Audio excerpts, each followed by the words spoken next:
evening, everyone. My name is Kate Murray, and on behalf of the staff of the Parker River National Wildlife Refuge and the Friends of Parker River, I want to welcome you and thank you for coming tonight. If you appreciate the natural history of our marsh, our boardwalks, our beaches, our trails, and the wild creatures who rest, nest, and feed here, I hope you'll consider joining the Friends of the Parker River Refuge. I hope you'll also consider volunteering to support the refuge's mission and goals. If you want more information about volunteering opportunities, you can stop into the visitor center any day. And if you'd like more information about the Friends, you could check out our website at parkerriver.org, or you can pick up a brochure to join the refuge, which is out on the table just outside the door here. The Friends have a big initiative this year, and that is we're trying to raise $100,000 to replace the Hellcat Trail Boardwalk. And in addition to grant funding, we've begun a boardwalk plank replacement program, where for a $100 donation, you can have a plank engraved with a message or name. And it could be a great gift for a nature lover, you know, or it could just be a nice marker to have out there on a boardwalk for someone who has a special place in your heart.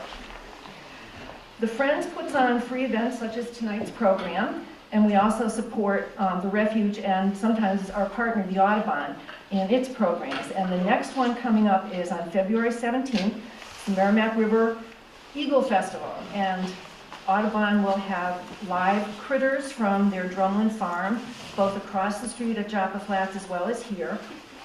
And there'll be a wildlife rehabilitator at Newburyport City Hall for a couple of shows. It's a fabulous event for families. It's a lot of fun. It's primarily free, and I hope you'll put that on your calendars for February 17th. There are flyers out on the visitor desk for that if you want to grab one as you leave so that you'll remember. In 2017, the refuge celebrated its 75th year, and I'd like you to just think about what Plum Island would look like today if the refuge were not there. Tonight, we're going back well before those 75 years. I'm really pleased to introduce John Macone, who will take us back in time to see and hear stories of our cherished coastline communities. John is currently Communications and Development Director for the Merrimack River Watershed Council. He spent 25 years in journalism, several of them as the editor of the Newburyport Daily News. He won a national award from the Inland Press Association for an 8-part series on erosion facing Plum Island and Salisbury, and that was 2008, John? He's been very active in area historical and environmental groups. He's written 3 books, and in his spare time, he's an organic farmer. So please, you're going to enjoy tonight. His talk has been impeccably researched, and it has fabulous images. And John was a history major in college, and you can tell that in the quality of the work that he'll present tonight. So please join me in welcoming John Macone. Thank you. Wow, that was a terrific introduction. Thank you so much. See a bunch of faces I recognize here. Just curious, how many people are Plum Islanders here? Anybody? Okay. Any Salisbury Beachers? All right, great. Okay, well, we're going to learn, hopefully, a few things about each of them that maybe you didn't know before.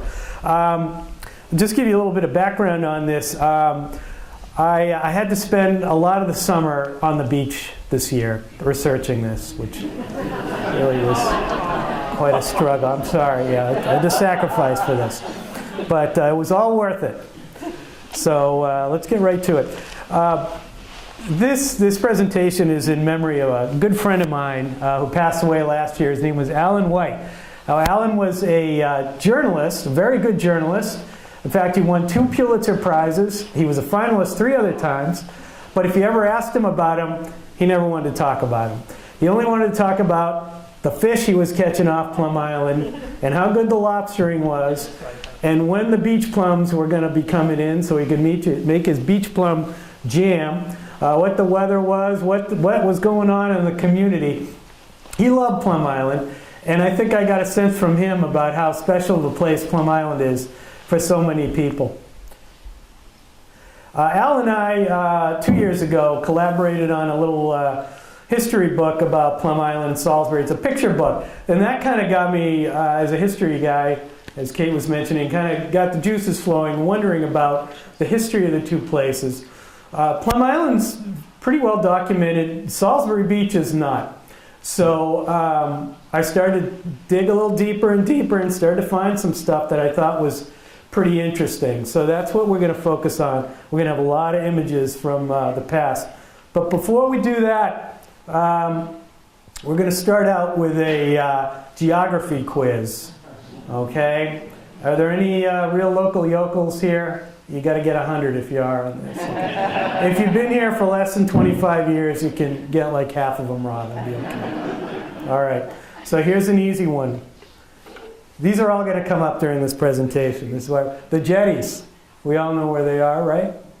North Jetty, South Jetty. And here they are.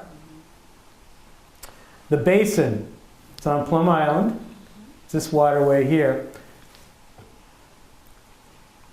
The bar. Has everybody heard of the bar? The infamous bar? This is what makes it so difficult to get in and out of the jetties, of the river rather. It's right about here. Here's one of our Coast Guard boats trying to get through it. And this is the reason why we are one of the very few Coast Guard stations along the East Coast that has a surf crew. These guys and gals are trained specially to rescue people on this awful bar. Has anyone ever been stuck on it or gone through it? It's a nasty piece of water. Okay, here's the Old Point. Over here on Plum Island. It's right here. Does anyone, this is a bonus question, anyone know what they used to call this? The New Point. All right, so we're going to talk about why that's the case. If you live out there, this might be kind of scary to find out. Okay, Black Rocks. Anybody ever heard of them? Here's a clue. Okay, that's where the seals are. They're right around here. And the bonus question is, where's Badger's Rocks? Anyone ever heard of them? A little bit further up, right around here, on the Salisbury side. Okay, now we're going to get into the varsity level here. Okay, the Hump Sands. Anyone ever heard of these? Okay, good. Right here. Okay, so the way, I'm not a scientist, but I'm told that the way that these rivers work, these sandy rivers, is as the tide goes in and out, it creates these big sandbars kind of on either side. So we have the awful bar over here, and we have the hump sands over here, which are actually kind of pleasant. You can get out and stand on them with low tide. High Sandy. High Sandy is located down around here between parking lots 1 and 2 and the refuge. Used to be a very high and sandy piece of land that was remarkable from the ocean. You could see it from a long way out. It's still sandy. It's not very high anymore, though. Okay, Butler's Toothpick. Has everybody seen this before? Oh, yeah. Okay, right there. Okay. Grape Island and Ipswich Bluffs. Okay, they're down here on Plum Island, way down near the southern end of it. Okay, the Knobs and Knob Beach. Okay, so they are right around here. Everybody know where the Hellcat Swamp is, that parking lot? It's a little ways down from there, maybe not even a half mile. There's a dirt road that goes off to your left. And that takes you to Knobs Beach, which is where there used to be a Coast Guard station. Now the Knobs was a name for two kind of high mounds of sand that were on the inland side of the Plum Island Sound here, and there was a sandy beach in there. It was a very pleasant kind of sandy beach that families would go to. So that's a spot we're going to be talking about a little bit later on today. Okay, anybody get 100 on this? That's the end. I didn't either on the first one. I had to look up most of it. Okay, so the early days. Early days we're talking about from when the English settlers first got here until about the Revolution. What's it like out there on Plum Island, Salisbury Beach? Anybody know? It's bad. It's tough, you know, especially on the northern end of Plum Island. It is an island at that time. You know, there's no bridge out there. There's no road out there. Salisbury Beach actually has a path that leads out to it, but it floods at high tide, so it's hard to get out there.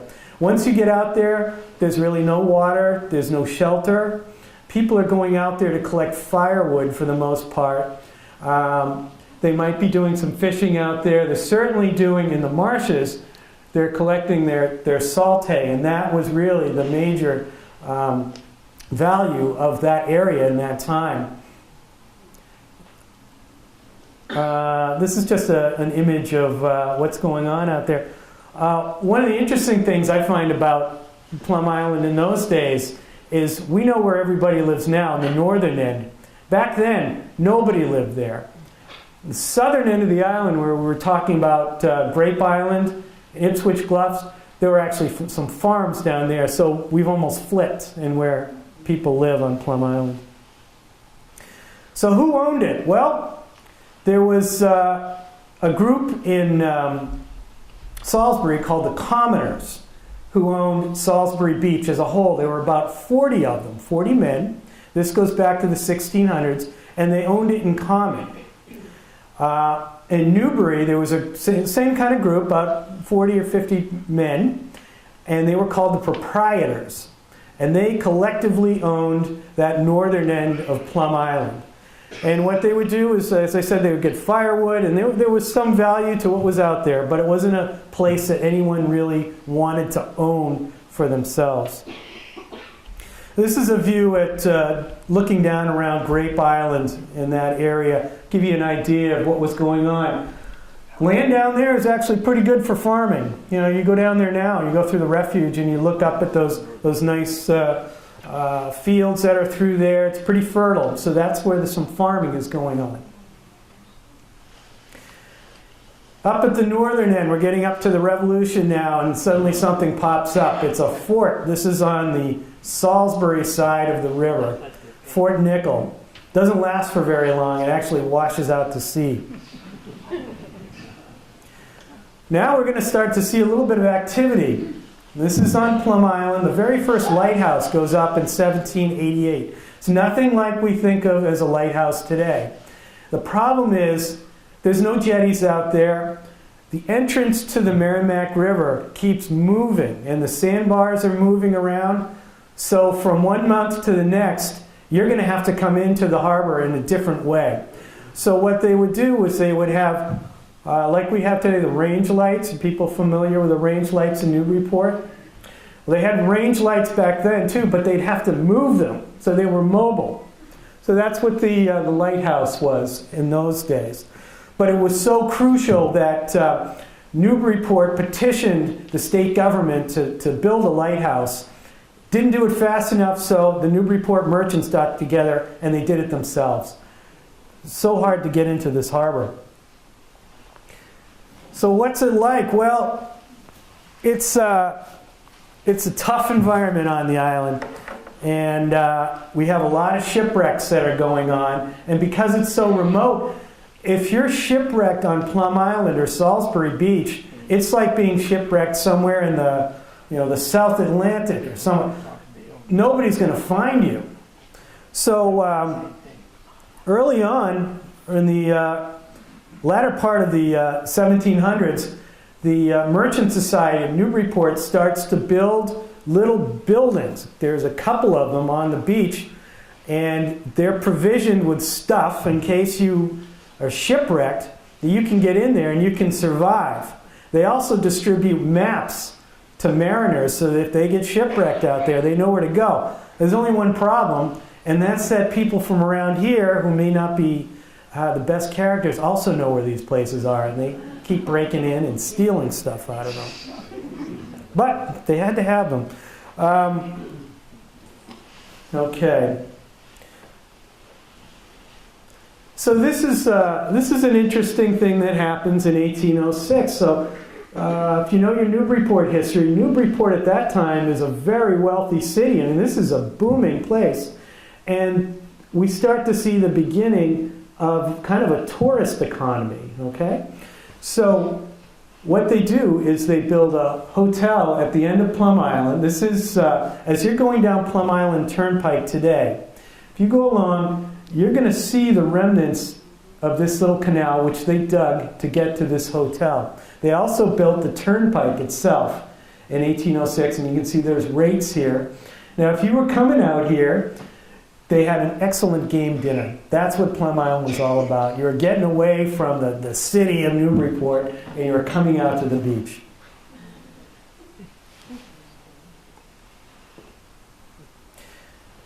Okay, now this may be the bargain of the beyond the century, I think.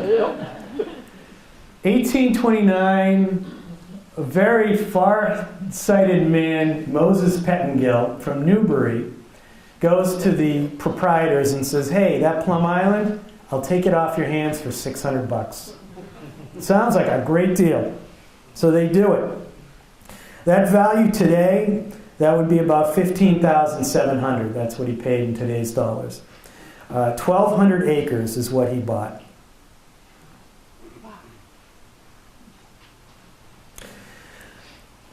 Getting up to the 1830s, and technology is starting to change. We still have the hotel on Plum Island. There's really not too much going on Salisbury Beach at this time, but this new technology is here. These riverboats, and so people who have a little bit of money, maybe they live in Newburyport or in Haverhill, they want to take a day trip. They can come down the river.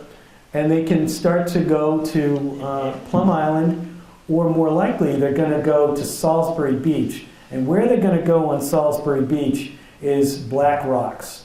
Okay, there's a landing there, and it's easy to get to. It's easy for a ship to come in and out. So there's a little bit of beach activity. So there's a little bit of a tourist economy starting to develop.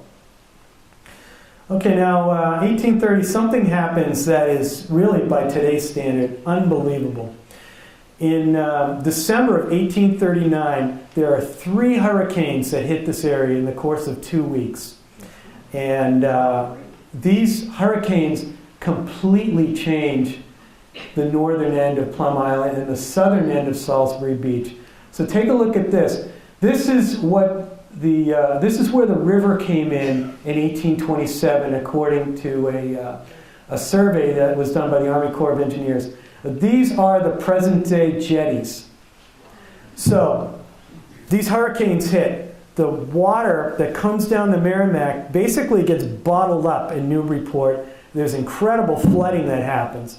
When the water is finally able to release itself from the force of these hurricanes, forcing it inland, it blows a new hole out through Plum Island and Salisbury Beach up here.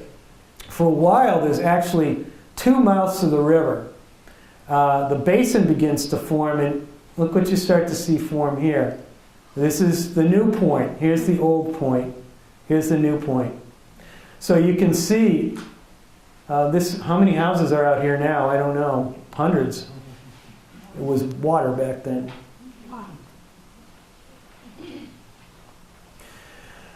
Okay, so we're going to go ahead. 1850s. And suddenly there's a little bit of activity that's starting to spur up around the Black Rocks area of Salisbury.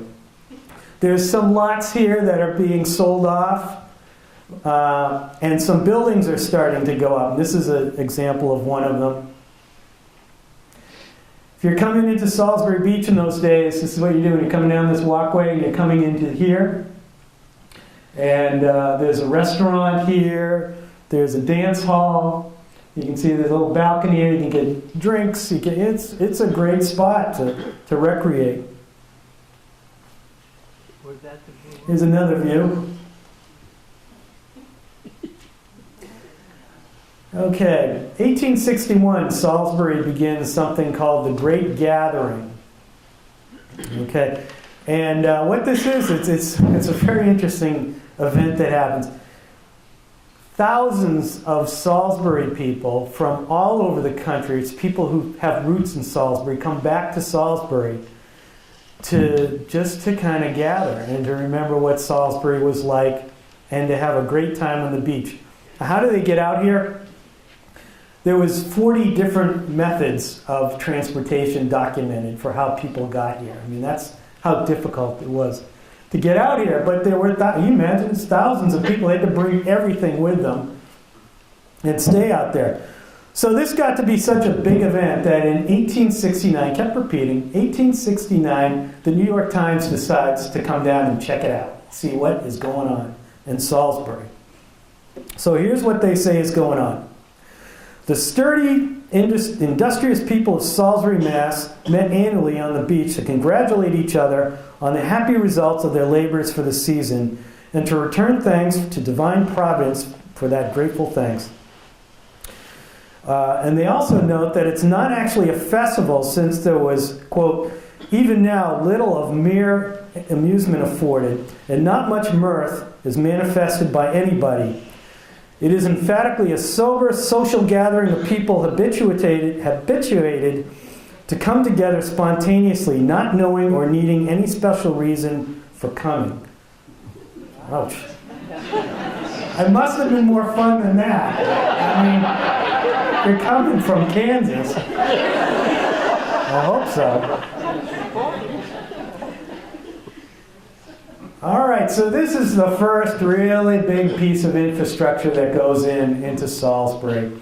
1864, there's some Civil War vets who build a couple of cottages out there. And the bug starts to get in the air with some people.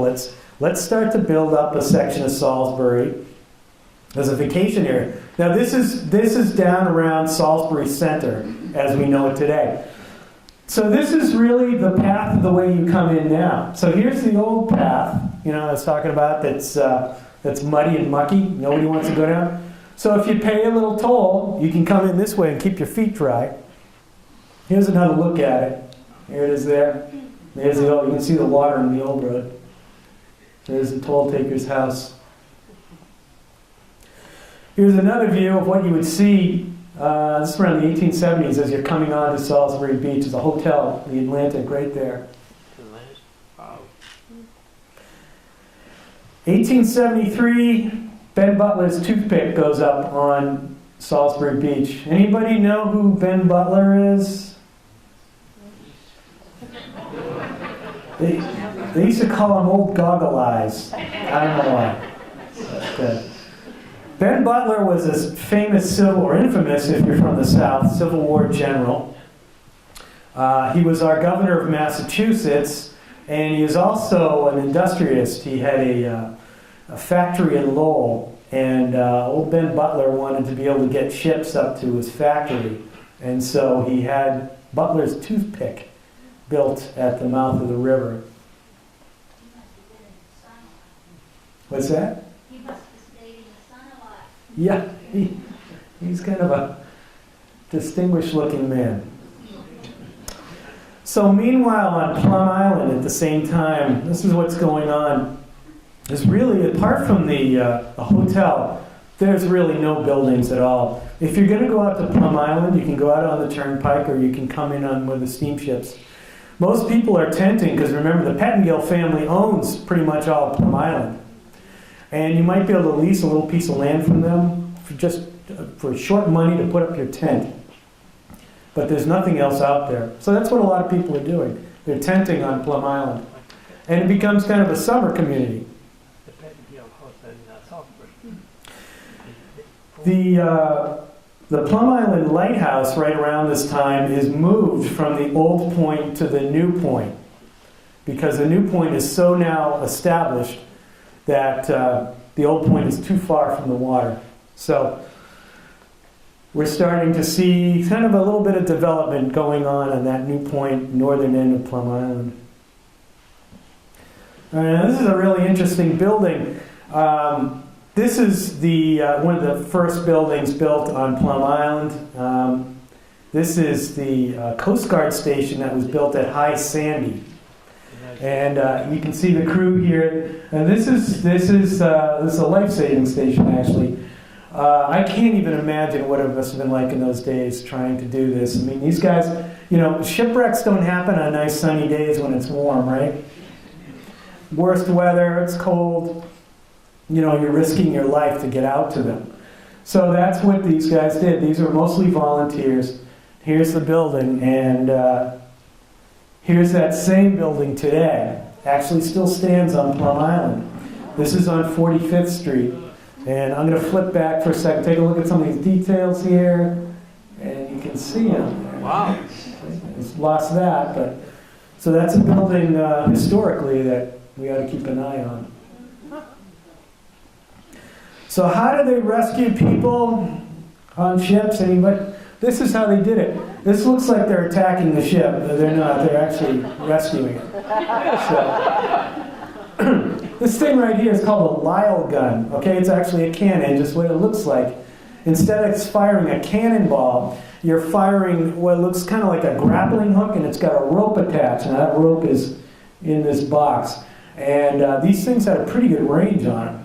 So, but you had to be real precise, as you can imagine. So you fire this thing out, okay? And it's got that rope on it. And then these guys have some other ropes here. They've got another structure here that's sort of like a big ladder that they would erect on the beach.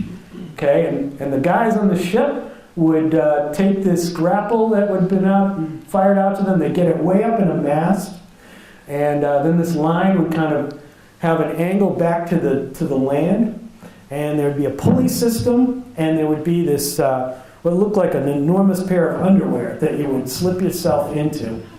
And these guys on the shore would pull you back. So you'd be coming down over the water back to the shore.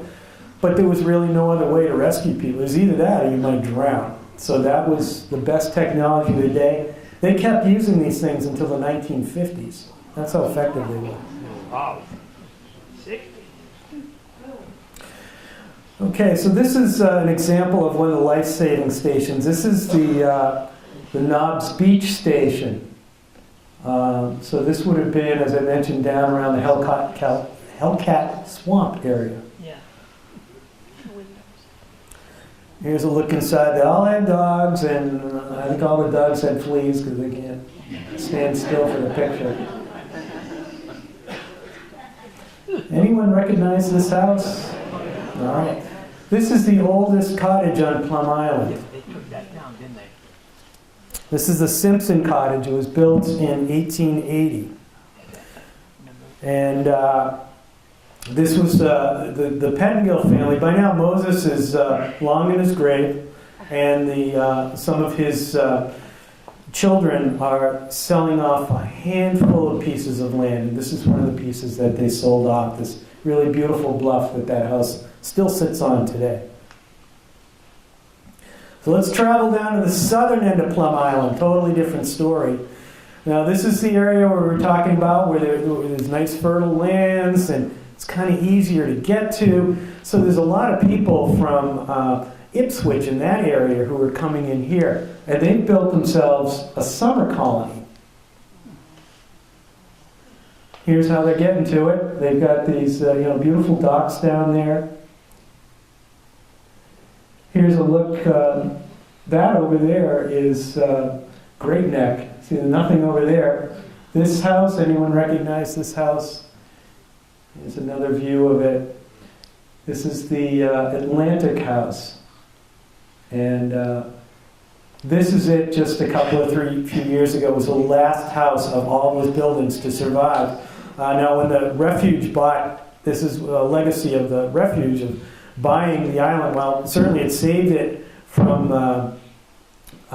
development. It also took properties that were existing out there and took them down as family members died off. So this house was torn down, I think it was 2 years ago. So this was the last of the buildings of that summer colony and also the last of the buildings of the southern end of Plum Island.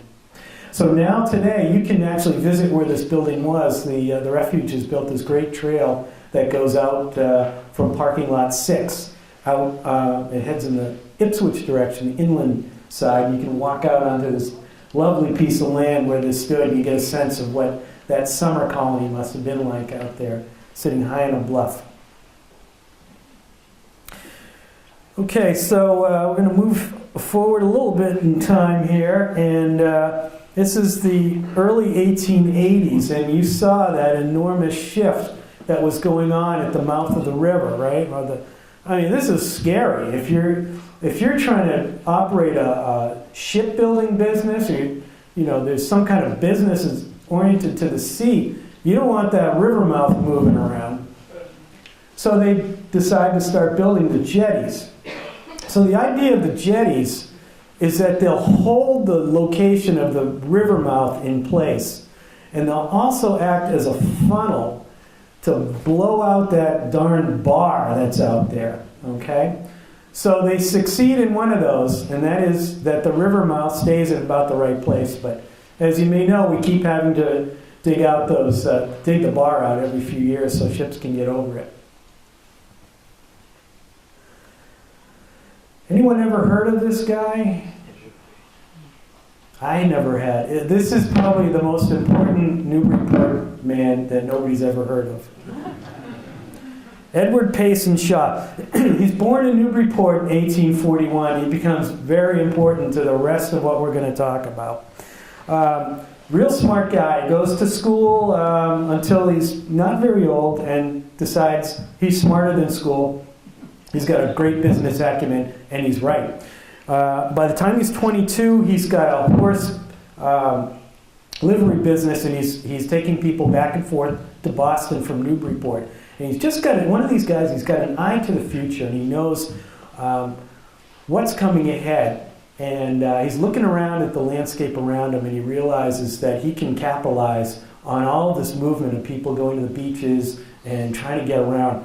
So he starts to build up these horse carriage businesses around here so he can transport you from Newburyport to Plum Island or out to Salisbury Beach. He operates a train line that takes you from, if you come on to Salisbury Beach, this train line will take you from Black Rocks up to the center of town. Eventually, he extends it all the way down through Salisbury and into Amesbury.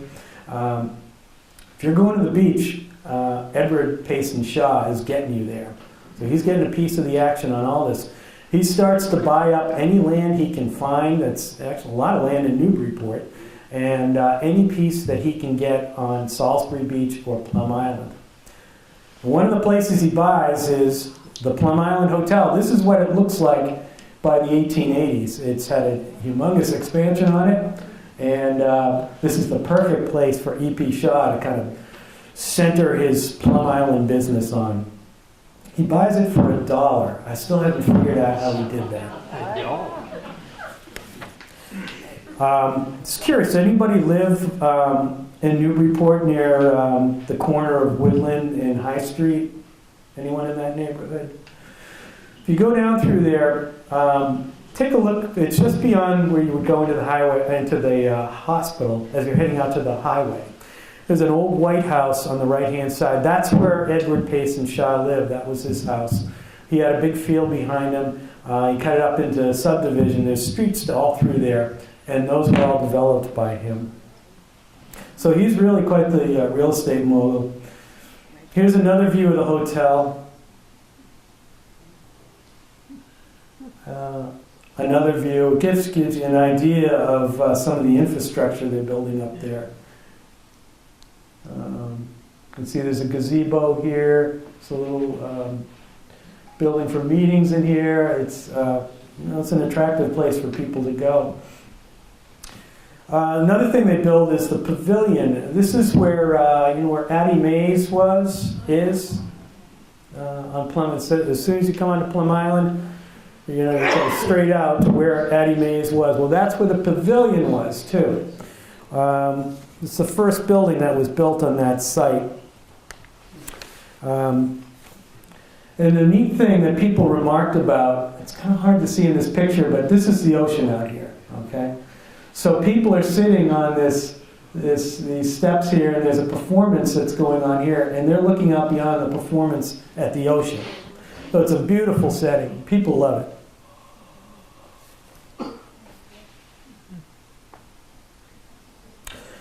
So who's going out to Plum Island these days? I love this photo. You can see this is taken near the hotel. His family was out there, and there's Yeah. one of E.P. Shaw's train lines getting you out there. Here's the staff of the Daily News.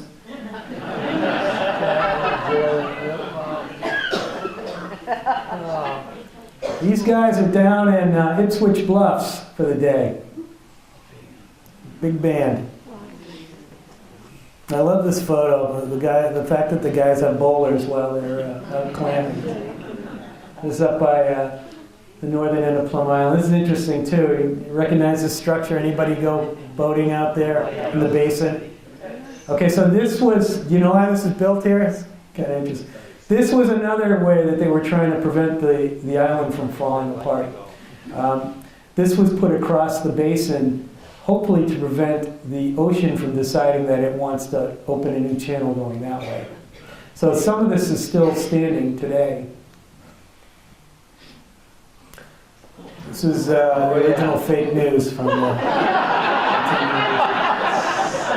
I came across this and I just had to use this.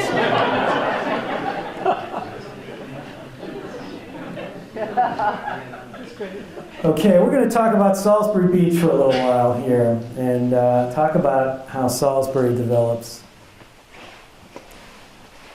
This is a view of Salisbury Beach Center in the 1870s.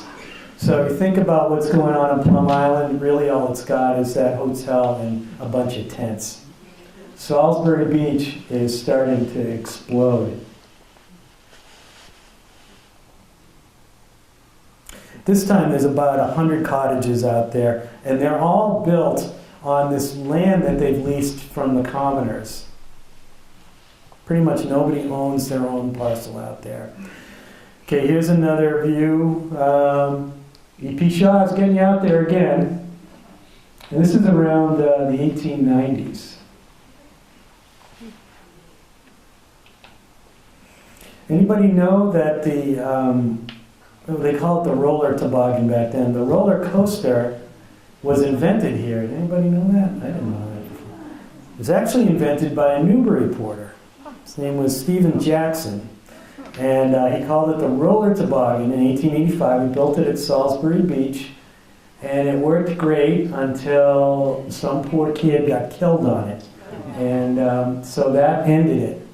But he went back to the drawing board and he figured out what he did wrong, and he reintroduced the roller coaster. And of course, the roller coaster took off up and down the coast, Coney Island, down, up here, all the way. This is a view of Salisbury Beach. This is what's going on out there. This is 1890s. All kinds of amusements that you can get on. This is called the Whippet. The Whippet. Okay. The flying horses. Okay, so this is a carousel.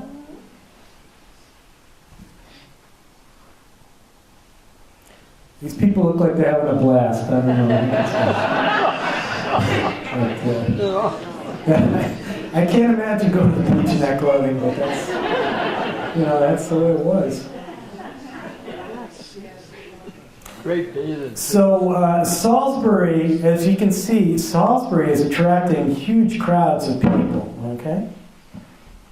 Much more than Plum Island. It's just easier to get to.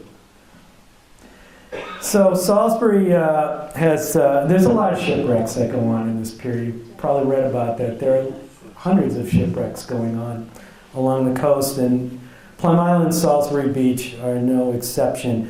And I think this area of the coast is particularly susceptible to it because if you go out to our beach and you look at it, it's kind of a big C shape, right?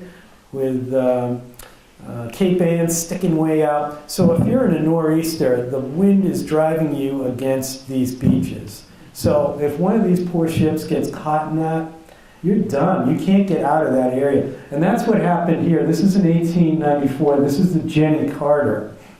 The Jenny Carter had been fighting against a storm for something like 100 miles, beating its way up the coast. And these poor guys finally got up around the mouth of the Merrimack River and thought that they were going to go over, and the entire crew abandoned ship. Well, unfortunately, it was the wrong thing to do. They all drowned. And the ship went ashore on Salisbury Beach Center, in fact. And interestingly, when people got out to the ship, they found that there was a low fire that was still burning in the stove in the captain's quarters, and the captain's cat was sitting on the chair. The cat survived. So everything becomes an amusement at Salisbury Beach. This is the Jimmy Carter later on. It's still there, actually. If you go out at real low tides, you're going to find its bones. That's the one we... Yeah. It's another view of Salisbury Beach that people are up to.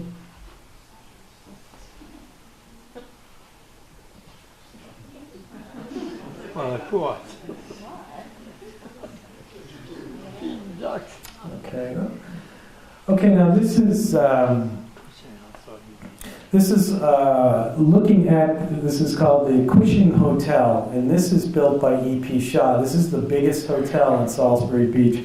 Orientate you to this. This is anyone know where Joe's Playland is now and Christie's? That's this block over here. So the ocean is, you walk to the ocean this way. So Salisbury's got a big hotel. As E.P. Shaw's, I mentioned he lived in Newburyport, he also has a place out at the beach. So doesn't this guy is an interesting character, John Tenner. He was the commissioner of the National Baseball League. He was the governor of Pennsylvania. His wife was a Haverhill native, and so they had a place out on Salisbury Beach. I came across this photo. It's interesting. The library and I were trying to figure out what this was. Best we can figure out is this is Salisbury Beach around the Spanish-American War, so late 1800s. So they're defending Newburyport. Luckily, they never had to go to war.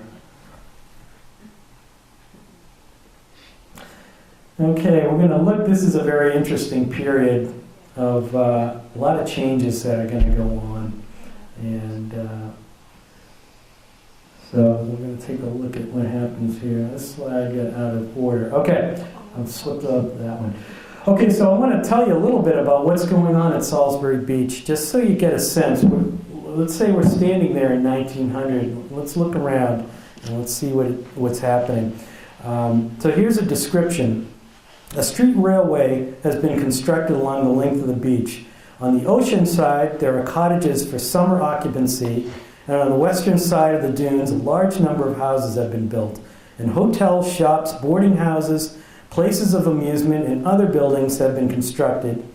And a summer community has been established with a system of water and gas pipes, electric lights, sewers, and telephones. So in other words, this is a modern city that's built on sand. Let's flip across the river for a moment and think about what's going on Plum Island. There's some electricity. That's it. Didn't get water and sewer about 10 years ago. Two different, already in 1900, they're two different worlds.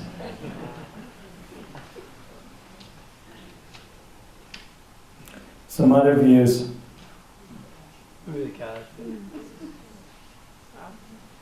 This is around 1905, 1908. It's just booming. Thousands of people are going out every weekend. There's about 800 to 1,000 cottages out there. For the most part, these cottages are built by kind of working class people of Lawrence and Lowell and Haverhill, and they are pouring their entire savings into these buildings. Remember, they're building them on pieces of land that they've leased, okay? And what they're doing with them is they're spending some time out here, but they're also renting them, so there's an income going on. But this is called, Salisbury in those days is called the poor man's beach for that reason. Another view. It's Wiley's Candy. It's back right around when it began. It's still out there, as you may know. Yeah, this place. I don't know what happened under the old management, but they got new management now. So this is an interesting period. There's so much building going on in Salisbury Beach. These are all wooden buildings. They're all close together. Okay, you know where this is going, right? Okay. So this is the first fire to hit Salisbury Beach. 1902, 28 buildings, including 2 hotels, go up. Next year, another crisis happens, and it's a totally unexpected one. This is kind of hard to see, but this is a map that's in the Registry of Deeds of Salisbury Beach. And remember our old pal E.P. Shaw? Well, he's been kind of quiet. He's been going around the country for several months, actually a few years now. And what he's doing is he's tracking down all the descendants of those commoners of Salisbury. Because, see, the commoners can't sell land under their charter unless 2/3 of the commoners agree to sell a piece of land. So you really can't buy any land out there. So E.P. Shaw decides, hey, if I buy all their shares, then I'll be able to have control of Salisbury Beach. I'll have control of all that land. Well, poor guy puts in all this effort and he gets to 55.10% instead of 63. Almost there. So what does he do? Well, he turns to the state legislature and he says to them, hey, he brings in a few cottage owners. He says, hey, can you help me out here?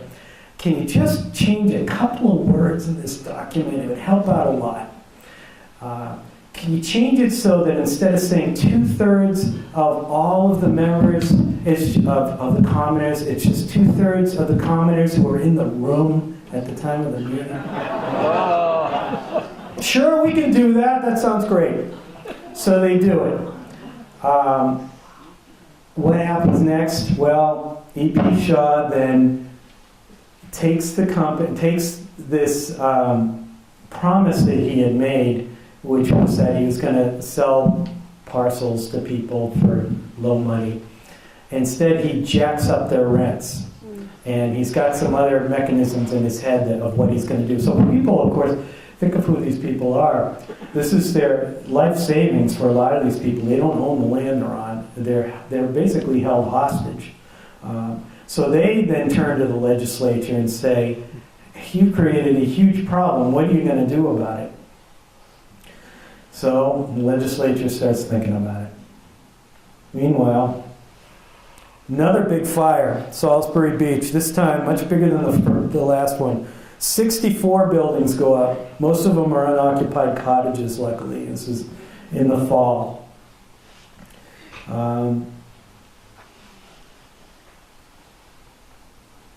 Bad news for E.P. Shaw. He made a lot of bad investments, and he goes bankrupt. He loses his interest in Salisbury Beach, and this group called the Salisbury Beach Associates buys his shares. And they have an even kind of more devious scheme in place. They go to these cottage owners and say, hey, you know that lease you've got? We don't want to renew it. But if you want to buy the land, we'll sell it to you, and they'll give you you'll have to buy it at a huge price. Or you can just walk away and, you can't move your cottage, so it's ours. So this is a crisis on Salisbury Beach for hundreds of owners. And again, they're trying to get to the legislature to get them to do something. Meanwhile, poor E.P. Shaw, he's gone bankrupt. He's lost everything.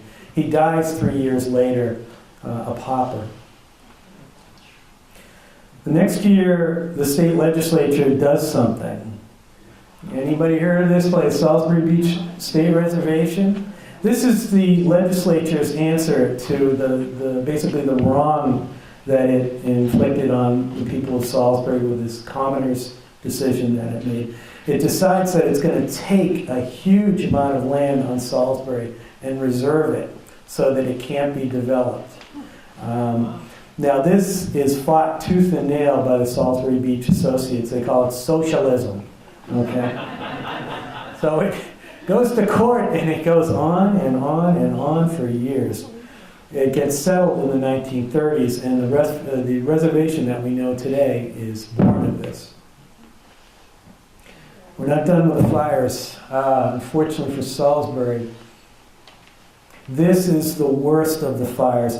Now this one starts in a photo studio that was connected to E.P. Shaw's old hotel. And it goes up this is an incredible photo. This is a photo of the fire. I've never seen a photo like this around here of an actual fire in progress. And so this goes up, and the stories of how it was fought are just incredible, of how there's a big wind on the island, and so there's not enough fire apparatus, and all wooden buildings, and block after block is going up, and they've got to figure out very quickly how they're going to stop it. And of course, the way they've got to stop it is they've got to destroy a block of buildings to create a firewall to stop it. And that's what they're doing as they're trying to fight the fire. They're also trying to get, you imagine that if you own some of these buildings, if they look at your block and say, this block's got to go, we've got to destroy it right now to stop this fire. They eventually do stop the fire, but this fire is just incredible. It is 125 buildings, including nearly the entire center of Salisbury. Just completely destroyed. Plum Island has its own fire at this time. On a Plum Island scale, this was a big fire. 5 buildings. Pretty much the entire center of Plum Island. The pavilion goes up. It was caused by a cigarette. There was some amusement in some places where you could get food, stuff like that, smaller buildings, but it guts the center of Plum Island. And then the next year, a much worse calamity happens. The Plum Island Hotel burns to the ground, and that is never rebuilt, as you know. Now, all these fires you would think would scare people away from the beach, but it doesn't. Okay. This is Salisbury Beach. This is 1916. This is the Ocean Echo. Look at the size of this place.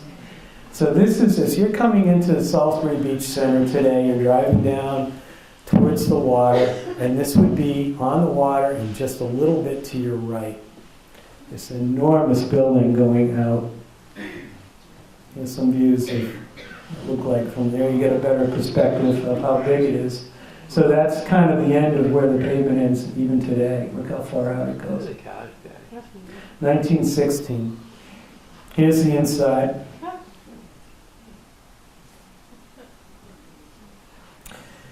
Okay. So was anyone here in the 1980s living on Plum Island? You remember when Plum Island talked about seceding? And anybody hear about this? It was kind of a movement back then. I thought it was interesting because Salisbury tried it too. This is right around this time. Salisbury, all this development's going on, and people who live out there say, hey, we don't send any kids to the schools. We've got lousy fire protection out here. We don't get good town services. We should be our own town. So they petitioned the legislature. Well, Salisbury at that time, the town of Salisbury, is considered by the state to be a paupers community, which means it's not really making enough tax income to support itself. And one of the main reasons why that happened is because Amesbury kind of stole Salisbury's most lucrative neighborhoods. You know about this? You know, Point Shore in Amesbury, that was in Salisbury. Amesbury's Market Square, that was in Salisbury. The line between Amesbury and Salisbury historically had been the Powwow River. If you think about where that goes, Powwow Hill in Amesbury today, that was in Salisbury. So, but Amesbury had lost something before that. West Amesbury, which is now Merrimack, had split off. So Amesbury was this little tiny community. And so Amesbury was able to grab this big chunk of Salisbury and incorporate it into itself. So Salisbury is left with no industry. And so all it really has is Salisbury Beach for for some sort of an economic engine. So the folks at Salisbury Beach are looking pretty good. Doesn't happen.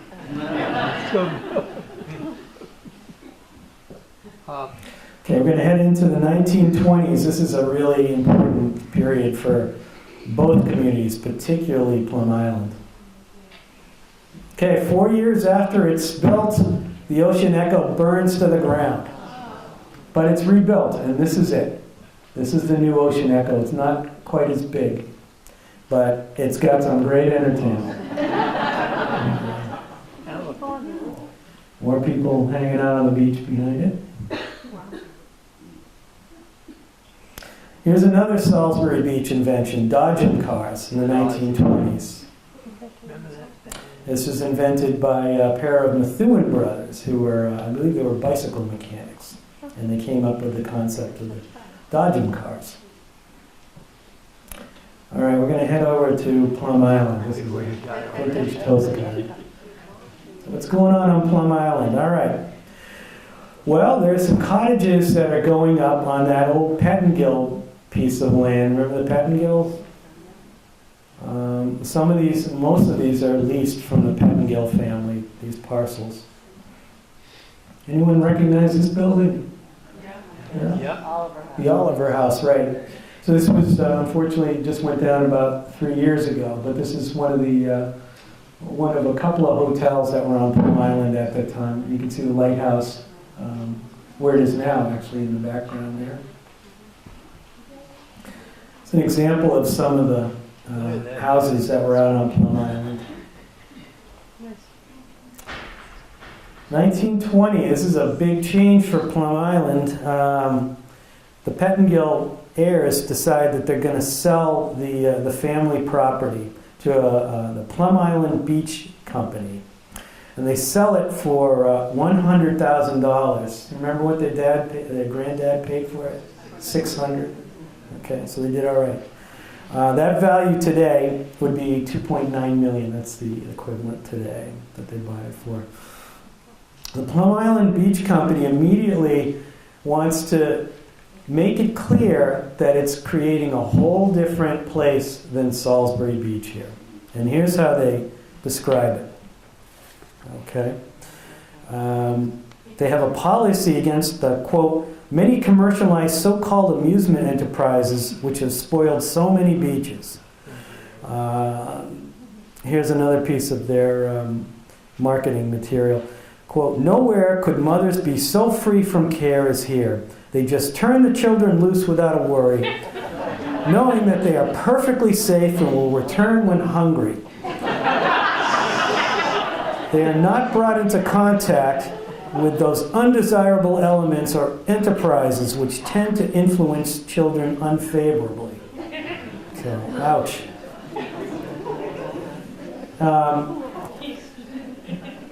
I think it's on this one. Let me see. Does it say? How about that? Free church sites available. Okay. I wish this had come out better, but this is a map. This is one of their promotional maps of Plum Island, and so they have now subdivided it as it is now. You know, those 70 by 70 plots that we have on Plum Island now. That was the Plum Island Beach Company in 1920 that created that lot line. Before that, as you kind of saw in some of those early photos, buildings were more spread out.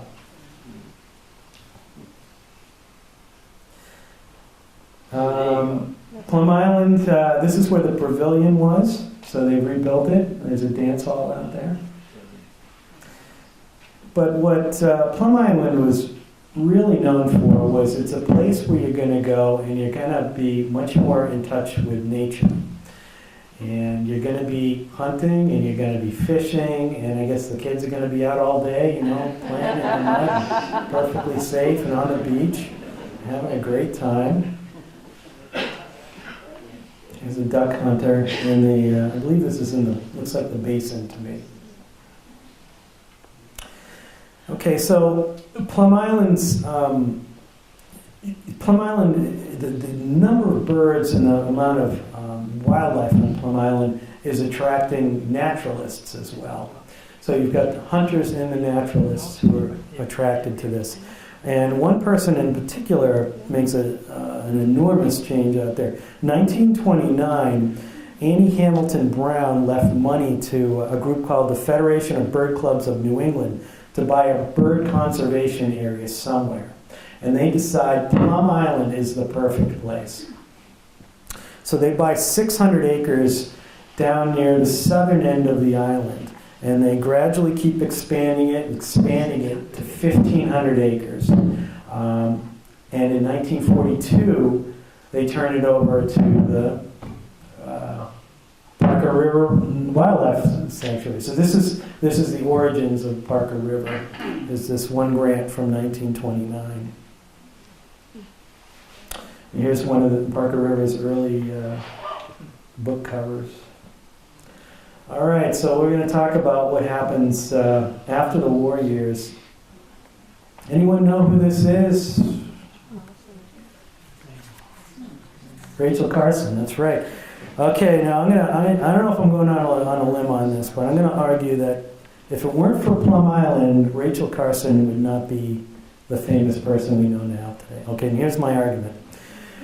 1946, Rachel Carson is working for the predecessor of the Fish and Wildlife Service, and she's writing documents for them and doing some writing for their newsletters and that sort of thing. 1946, she comes out to Plum Island, and she meets with Henry Bigelow. He's the former director of Woods Hole Oceanographic Institute. Now, she's already written a book by this point, and it's not well known, and it hasn't really been well received. And so Henry Bigelow says to her, hey, they spend a lot of time out here. And he says to her, hey, you ought to do a book about what we've been talking about, what we've been seeing about here, about the ocean and its interaction with the land. And it sparks something in her, and she starts thinking about it. And she starts doing research. And this idea starts to grow and grow in her mind. And 5 years later, this comes out. Anyone ever read this? This is the book that put her on the map. This is The Sea Around Us. So this comes out before Silent Spring. But it's because of this book that Rachel Carson is a bestseller, and she's won all sorts of book awards. So she is on the conscience of American public. So I think we can thank Plum Island for that. That's what I'm going to. Okay, so 1947, Camp Sea Haven begins on Plum Island. And this is established by Daniel Harrington Sr. He had had polio as a youth, and he wanted to create a camp where kids who have polio can go, because a lot of them are disabled and they can't go to traditional camps. For the most part, these kids are going to go to this camp for free. Now, this is at the Knobs Beach. That's that life-saving station that we were looking at earlier in some of the earlier slides. So it's incorporated into Camp Sea Haven. And there's the road you would ride down today. There's a picture from the, I think this is probably around the 1970s. Once a cure is found for polio, the camp begins to accept other kids who have other disabilities. And the camp survives until 1988, and there's a fire that destroys quite a bit of it, and it closes after that, and it's gone now. So we read about these terrible things that happen on Plum Island, erosion, and this is not a new phenomenon. I found references on Salisbury Beach and Plum Island going back into the late 1800s of incredible flooding going on and buildings being destroyed, but really nothing was quite so visual as a hurricane of November 1950. This is on Plum Island. I'll show you a few slides here.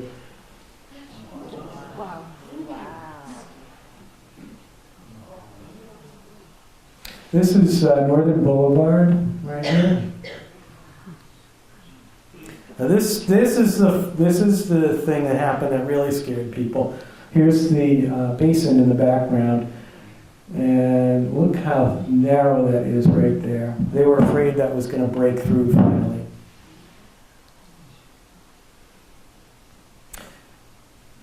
I like this photo because it has a feel for what's going on Plum Island in that time. You know, you do have these hurricanes and whatnot, but this is what you're going there for. You're going to fish. You're going to be outside. You're going to be kind of interacting with nature. Exactly. Okay, here's Salisbury Beach, same time.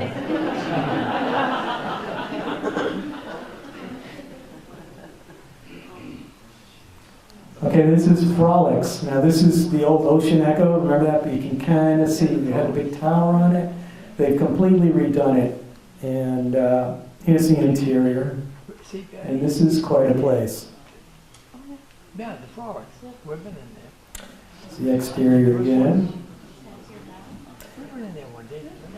Now take a look at this bill. Look who's playing here. The flowers. For each one for a week.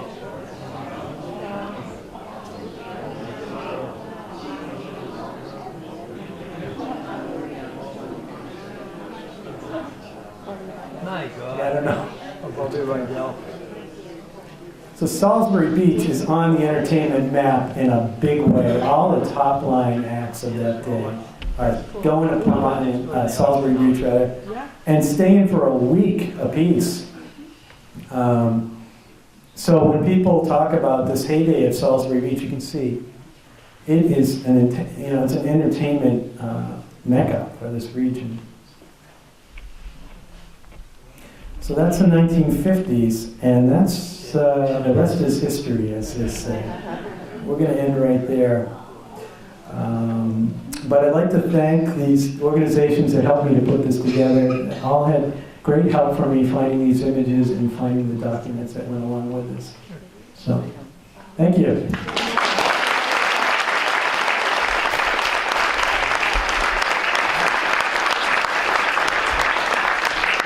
Does anyone have any questions or anything curious about? Yes, sir. Is your book still available when you hand out a couple of years ago? It is, yeah. I think it's still at Jabberwocky. There's some copies left there. Jabberwocky got all the remaining copies, so they still have them. It was displayed at the register the last time I was in. All right. Okay. Thank you. Thank you, everyone.